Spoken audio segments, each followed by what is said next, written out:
Hello, friends!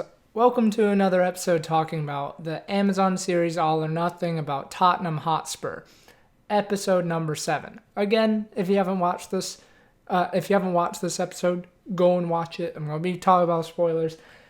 And also, if you needed to take a break from the All or Nothing documentary, I totally understand you.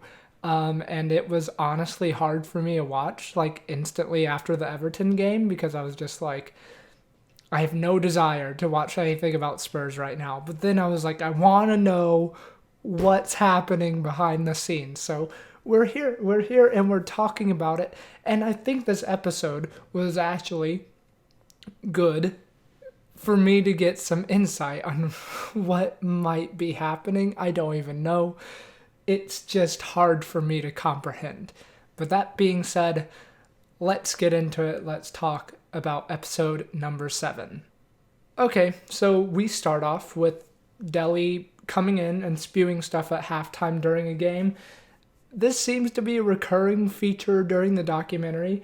And he kind of provides a lot of the fans' view as well. Like, what the hell are we doing? We're just defending. We're just booting the ball up forward, and then it's the same thing over again. We defend, we hit it long. Why the hell are we doing this? And a lot of fans have that opinion too. Why are we doing this? It's just like, it's so tiring.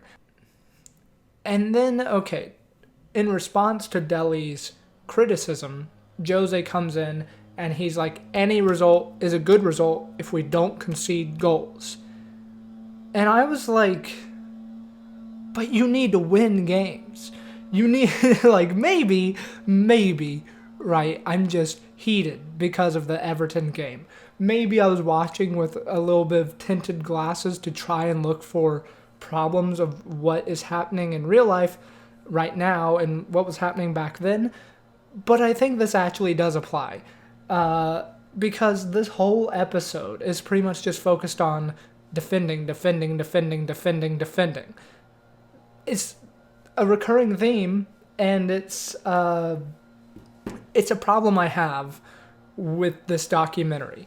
Maybe they don't show it because it's part of Jose's master tactical plan, but I never see him break down attacking and why it's not working like Pep Guardiola did in the City documentary. Maybe I'm misremembering that, but I don't know.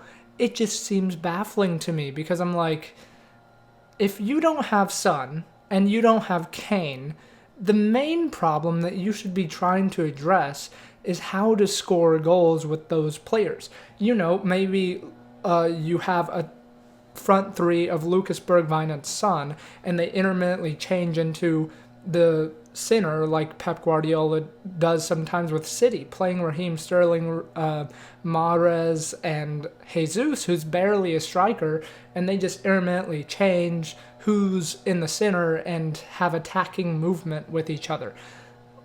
Like, that is a plan, that is a system of how to score goals when you don't have a out-and-out striker like Jose wants. There are different ways to score goals without a striker. So why are they not focusing on that? I just want answers. And even when you do have a striker, I want answers for attacking movement. I want in-depth stuff on like how we attack, because I feel like the focus that Jose sets is defending is the main thing we need to focus on. And when you are only focusing on that and you're only getting rewarded for that, like the only reward for defending is the clean sheet, it's not a lot of motivation to defend. I sometimes wonder if the motive just to defend is not motivating enough. Like, scoring goals is great. Scoring goals is great. And it provides motivation. It's like, oh, let's keep scoring. And then maybe when you score goals, then it inspires the defense to step it up and keep up the pressure. And I don't know. That's what I'm having a problem with what's going on right now in this course of the documentary. I understand it's hard to score goals without your two top goal scorers, but I just wonder if you're giving the defense enough motivation to really like just press out the whole game, to really run the whole game, to really sit back and just defend the whole game. Like in Leipzig, we just kind of sat back and received pressure, and the main goal was defending. That is a thing he says at halftime. We need to like keep up the pressure after someone makes a mistake, loses a ball, loses a duel or whatever. We need to keep that pressure. But when you offer nothing in attack, the other team just gains a bit of confidence because they're just like, okay, well, they can try and attack us all they want. We're not scared. And so they get a little bit of confidence and just go forward and demolish us. Or at least that's what I feel sometimes, especially for Leipzig. It's just, I don't understand it. And you can see we often lost games and we are still losing games 0-1 or 0-2 because we just concede a dumb penalty or whatever. This is a different kind of defending than this team is used to. This team is not used to sitting back like Jose likes and kind of doing this all-out team defense stuff. It's used to pressing, winning the ball back, and not having to worry about being in the position to concede a penalty, not having to worry about being in the position to allow that pressure. So to change it so everyone is involved in the defense is a big change. And it can work. It's just going to be hard for this personnel to do it, I think, because they're so used to how Pochettino plays.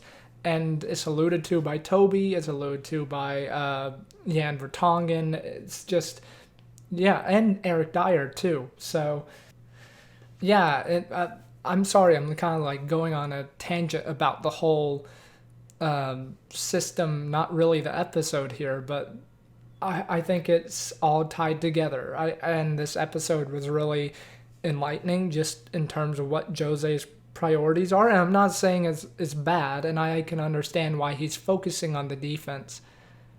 Yeah, I just have problems with it.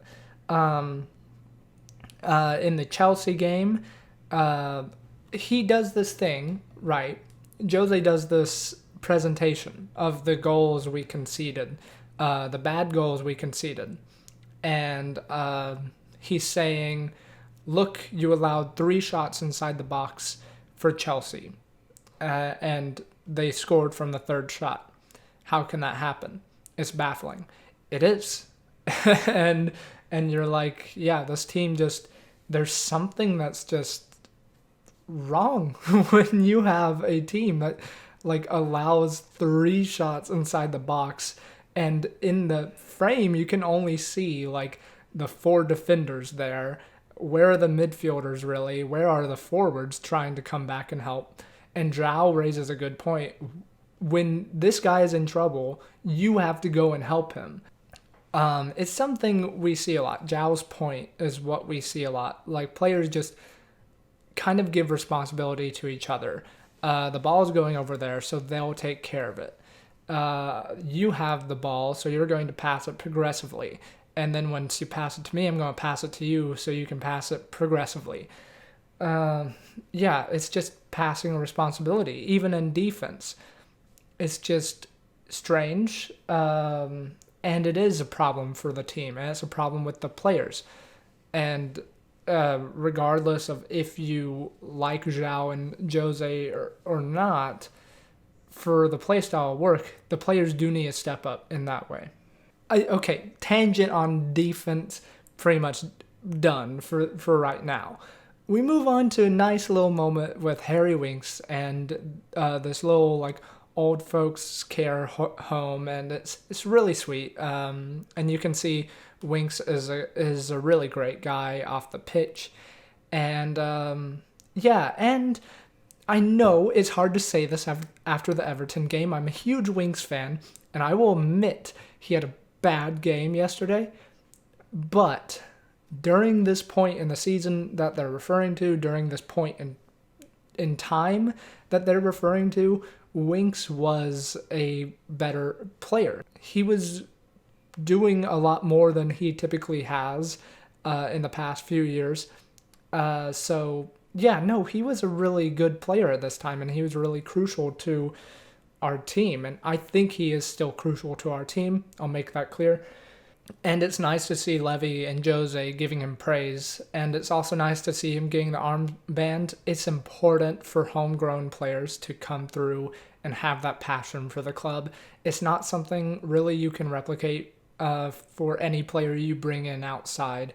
So it's important to have people like Winks, and it's nice to see him do well. I don't know if he's ever going to be a captain per se. I don't really know if that's his personality. But yeah, it's nice to see Winks, a little bit of background on Winks. Okay, so the Wolves game. We get back to this discussion about defending, and Delhi looks very upset with the play style. He's raised this concern a few times about the play style, the very direct play style, and the defensive play style, like just being like these are the dumbest goals you could concede and stuff, and is a pretty immature take, I would say, because he's just like, those were stupid goals to concede. Come on, just like play it into us and we can do better, whatever. And Dyer does raise a good point, like name people.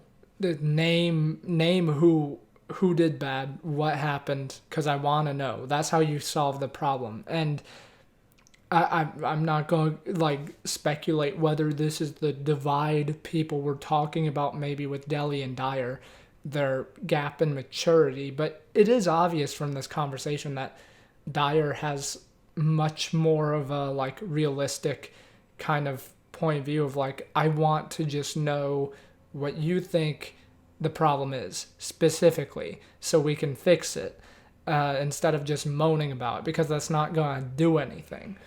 But then also you resonate with Delhi because that's what most fans feel. It's just like, why are we playing like this? Why are we just booting it long and like conceding possession? It's hard to watch, and I bet it's hard to be on the field doing that as well. I have mixed feelings about Jose's response to that, because he says there were no individual mistakes, and I guess what he means by that is like a missed tackle, not tracking a run, or not closing space or something. But I mean, ideally, you can defend without being mean, right? Like, or at least maybe not anymore, and I'm wrong. I have mixed feelings about this, because I do understand like stopping momentum, stopping the transition, as Jose talks about, fouling people, getting them off the ball, and riling them up.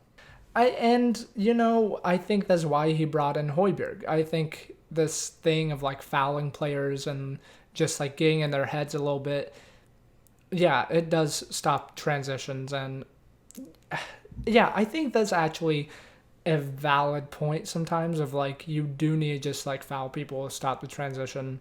But I think this Delhi Dyer conversation is indicative of the style that Jose wants to instill.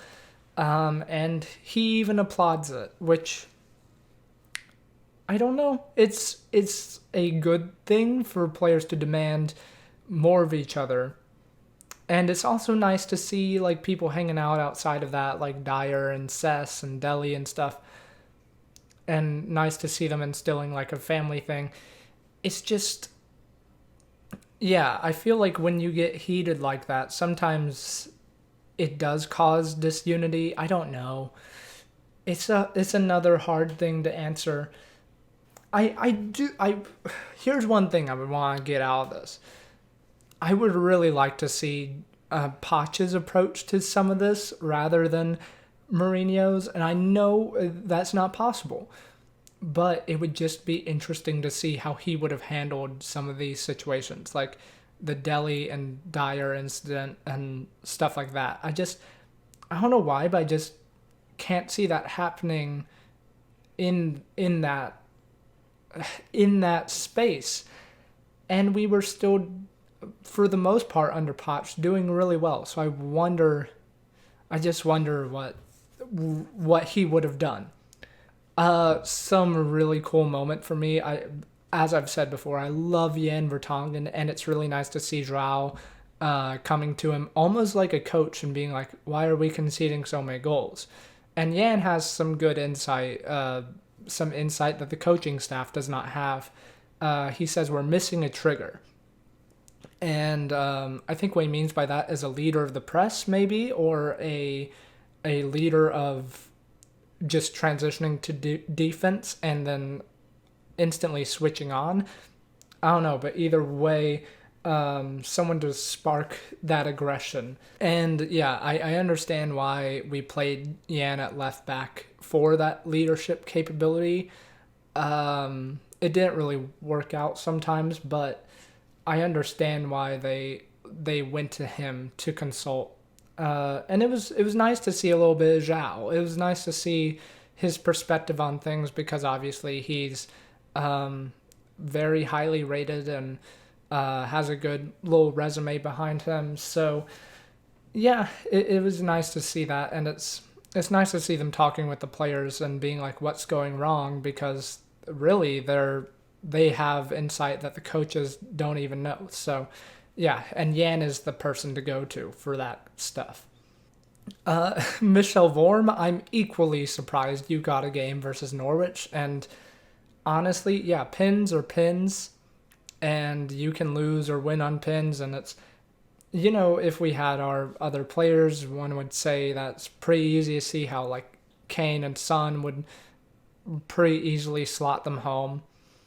Uh, yeah, but Michel Vorm, the decision to start Michel Vorm, I'm still like, why? Just why? But like Gazaniga, there were a few errors and stuff, but like, you can't just think that a 36-year-old Michel Vorm is going to be any better than Gazaniga. I just don't understand that. And after this, you can just see Lamella throw in the towel, really. Like, what are we fighting for anymore? All the competitions are over. It's just fruitless. And, yeah, and then we get to the Dyer incident, which is just, like, so fed up with everything. And as Jose says, it's, like, something we all wish we could do, just not something we can do. But Dyer did it. Yeah, it's just... It's indicative of like the frustrations at Tottenham at this moment in time, and I'm sure right now too. Yeah, it felt like after the Norwich result that things were just really on a downward slope, and that's indicative in the next episode too when we get to the lockdown stuff.